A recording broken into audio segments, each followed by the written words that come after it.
Notre planète est en danger.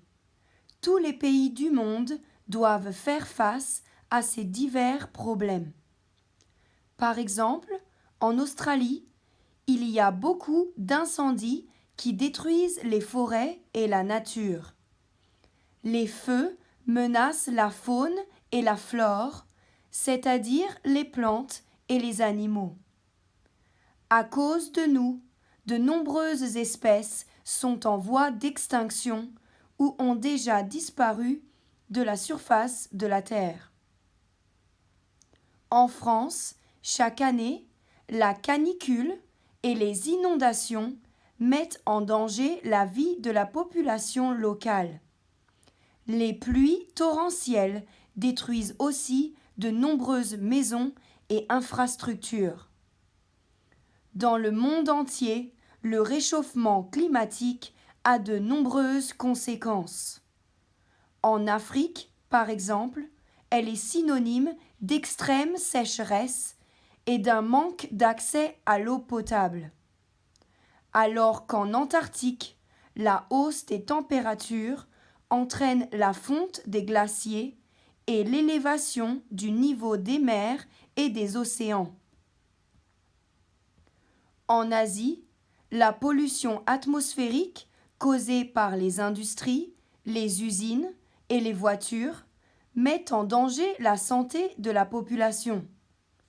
Le nombre trop élevé de voitures crée des embouteillages, surtout dans les villes. Mais le problème le plus grave, c'est que les émissions de gaz d'échappement polluent directement l'air et détruisent la couche d'ozone.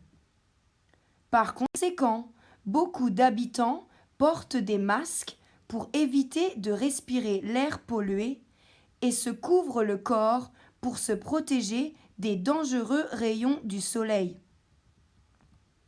Cependant, nous sommes tous responsables de la planète et de sa protection. Voici quelques-uns des gestes écolos que je fais au quotidien. Chez moi, je prends toujours une douche au lieu d'un bain pour limiter ma consommation d'eau.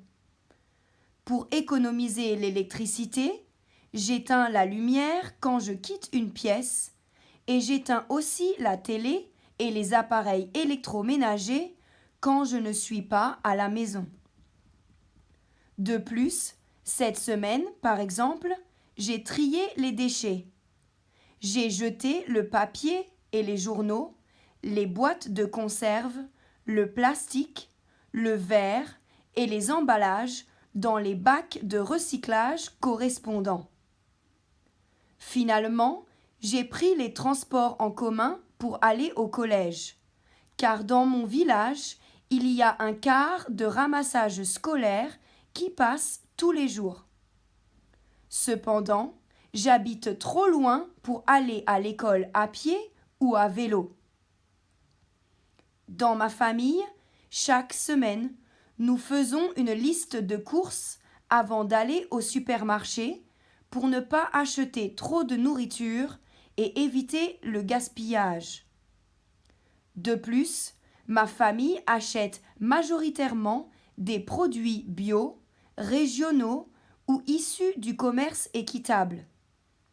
Nous n'utilisons jamais les sacs en plastique des supermarchés car nous apportons nos propres sacs en tissu réutilisables.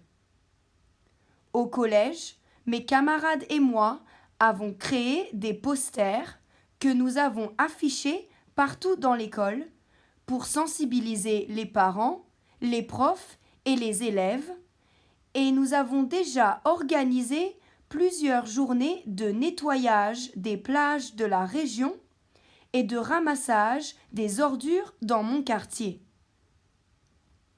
Pour sauver notre planète, nous devons changer nos habitudes.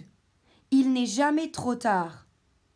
À l'avenir, chez moi, en été, j'utiliserai un ventilateur au lieu de la climatisation et en hiver, je mettrai un pull à la place d'allumer le radiateur, car ça consomme beaucoup d'énergie.